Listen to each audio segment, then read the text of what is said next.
91, 96 ও 2001 সালের মতো নির্বাচন করতে চাই বলছেন সিইসি।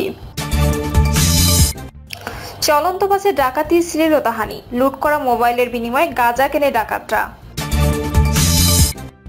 বিএনপি ক্ষমতা ছাড়লেও দেশ ছাড়েনি বলছেন টুকু। জানাবো সক্রিয় পুরনো সিন্ডিকেট, সোর্সের ভেতরে ভূত তাড়াতে হবে।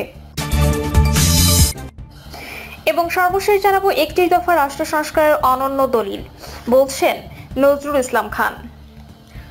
শুনছিলেন সংবাদ শিরোনাম, এবারে বিস্তারিত। 91, 96 ও 2001 সালের মতো নির্বাচন করতে চাই বলছেন সিইসি। নির্বাচন কমিশন সবাইকে নিয়ে 1991, 1996, 2001 সালের মতো নির্বাচন করতে চায় বলে মন্তব্য করেছে প্রধান নির্বাচন কমিশনার এএমএম নাসির উদ্দিন। তিনি আরো বলেন, বর্তমান প্রশাসনে যারা আছেন তারা 1991, 96 ও 2001 সালে নির্বাচন পরিচালনা করেছেন। নির্বাচন কমিশন কোনো অন্যায় চাপ দেবে না, কোনো অন্যায় সিদ্ধান্ত দেবে না। প্রধান নির্বাচন কমিশনার নির্বাচনী দায়িত্বে নিয়োজিত কর্মকর্তাদের আইন অনুযায়ী কাজ করার নির্দেশ দেন এবং তাদের পাশে থাকার প্রতিশ্রুতি দেন। সাংবাদিকদের এক প্রশ্নের জবাবে তিনি বলেন, জাতীয় সংসদ নির্বাচনের আগে হবে নাকি স্থানীয় সরকার নির্বাচন, এই বিতর্কে নির্বাচন কমিশন যেতে চায় না। আপাতত আমাদের প্রথম লক্ষ্য একটি নির্ভুল ভোটার তালিকা তৈরি করা। 16 লাখ মৃত ভোটার তালিকা থেকে বাদ দিতে হবে।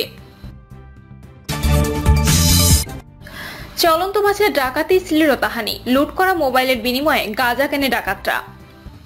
বাস থেকে লুট করা মোবাইল সেটের বিনিময়ে গাঁজা কেনেন ঢাকা থেকে রাজশাহীগামী চলন্ত বাসে ডাকাতি ও নারী যাত্রীদের শ্লীলতাহানির ঘটনায় জড়িতরা। ওই গাঁজা বিক্রেতা সূত্র ধরে সন্ধান মেলে ডাকাত চক্রের সদস্যদের।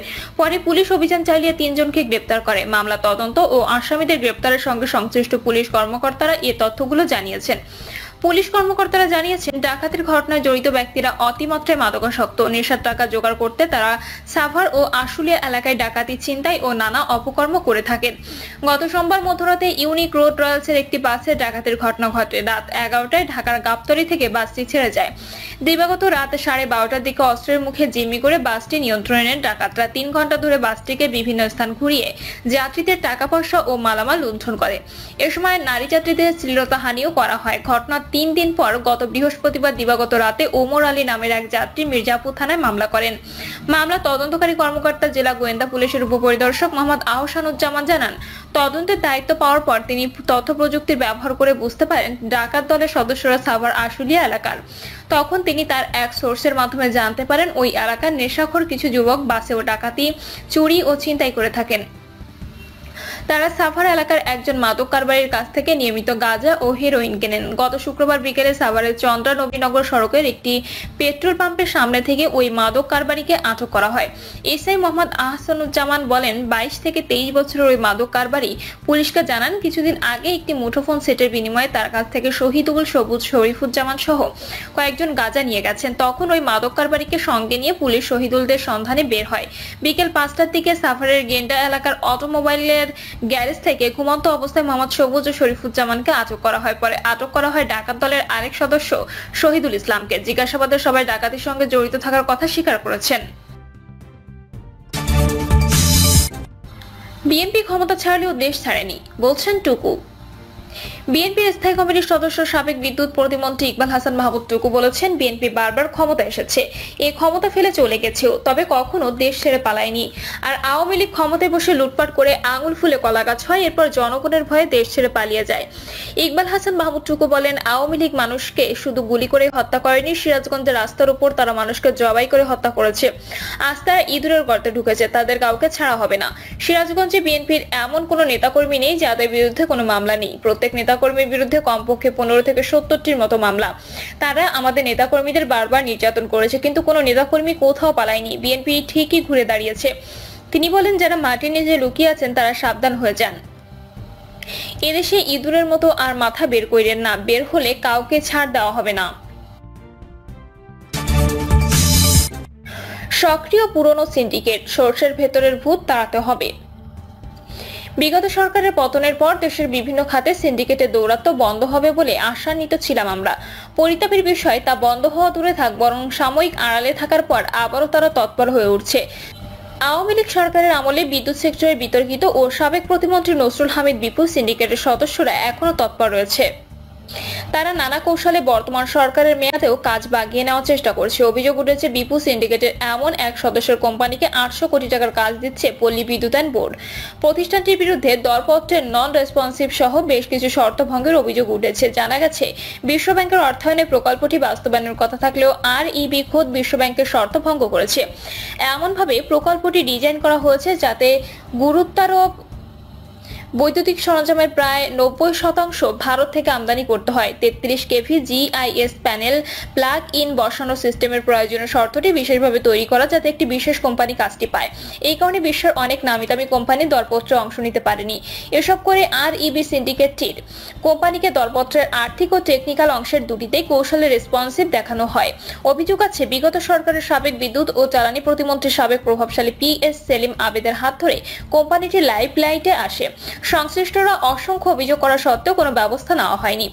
এদিকে বিদ্যুৎ জ্বালানি ও খনিজ সম্পদ উপদেষ্টা ফাউজুল কবির জানিয়েছেন সিন্ডিকেটের অপতৎপরতা কঠোরভাবে দমন করা হবে। সেক্ষেত্রে প্রশ্ন থেকে যায় আদৌ কি তা করা সম্ভব হবে যেখানে বিগত সরকারের আমলে একচেটিয়া কাজ করা বিতর্কিত প্রতিষ্ঠানগুলো এখনো তৎপর।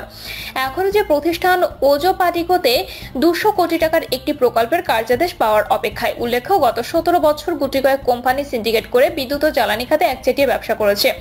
এমন জোরালো অভিযোগ থাকার পরও তাদের বিরুদ্ধে তদন্ত সাপেক্ষে ব্যবস্থা না নেওয়ার বিষয়টি উদ্বেগজনক তো বটেই, হতাশাজনকও বটে। কারণ দেশ এখন সংস্কারের মধ্য দিয়ে যাচ্ছে। এ সময় এমন ঘটনা স্বাভাবিকভাবে কাঙ্ক্ষিত নয়।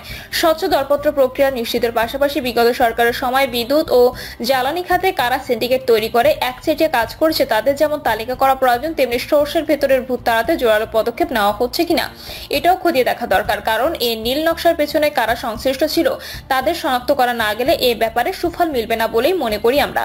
কোনো অজুহাত নয়, যারাই দুর্নীতির সঙ্গে জড়িত প্রত্যেককে বিচারের আওতায় না আনা গেলে পুরো চিত্রই বারবার জনগণকে দেখতে হবে। পাশাপাশি বিগত সরকারের আমলে হওয়া প্রকল্পগুলোরও পুনঃসমীক্ষার ব্যবস্থা করা হলে এ খাতে অনিয়ম দুর্নীতির স্বরূপ অনেকাংশে উন্মোচিত হবে। সংস্কারের অংশ হিসেবে সরকার সিন্ডিকেট দমনে যথাযথ ও কার্যকর ব্যবস্থা নেবে, এটাই প্রত্যাশা। 31 দফা রাষ্ট্র সংস্কারের অনন্য দলিল বলছেন নজরুল ইসলাম খান। বিএনপির স্থায়ী কমিটির সদস্য নজরুল ইসলাম খান বলেছেন 31 দফা রাষ্ট্র সংস্কারের অনন্য দলিল। এখানে ফ্যাসিবাদ বিরোধী সব ব্যবস্থার কথাই বলা আছে। আজ যারা সংস্কার বলে নির্বাচনকে বিলম্বিত করার পায়তারা করছেন তারা জনস্বার্থের কথা ভুলে আছেন। জাতীয় স্বার্থে অবিলম্বে নির্বাচন দিন। নজরুল ইসলাম খান বলেন 2 মাসের আন্দোলনে ফ্যাসিস্ট আওয়ামী লীগ সরকারের পতন হয় নাই। বিএনপি সহ সমমনা দলগুলো দীর্ঘ 17 বছর ধরে শেখ হাসিনার পতনের আন্দোলন চালিয়েছে। শেষের দিকে এসে আন্দোলনের শরিক হলেই সব কৃতিত্ব তাদের হয়ে যাবে না। দীর্ঘ সময়ের আন্দোলন সংগ্রামে বিএনপি ও সমমনা দলের অসংখ্য নেতাকর্মী গুম, খুন, হামলা, মামলা, নির্যাতনের শিকার হয়েছে। তিনি বলেন ফ্যাসিবাদের পতনের পর বিভিন্ন এলাকার একটি শ্রেণী দখল চাঁদাবাজিতে জড়িয়ে পড়েছেন। আপনারা কেউ দখল চাঁদাবাজি সহ কোনো প্রকার অনৈতিক কাজের সঙ্গে জড়াবেন না।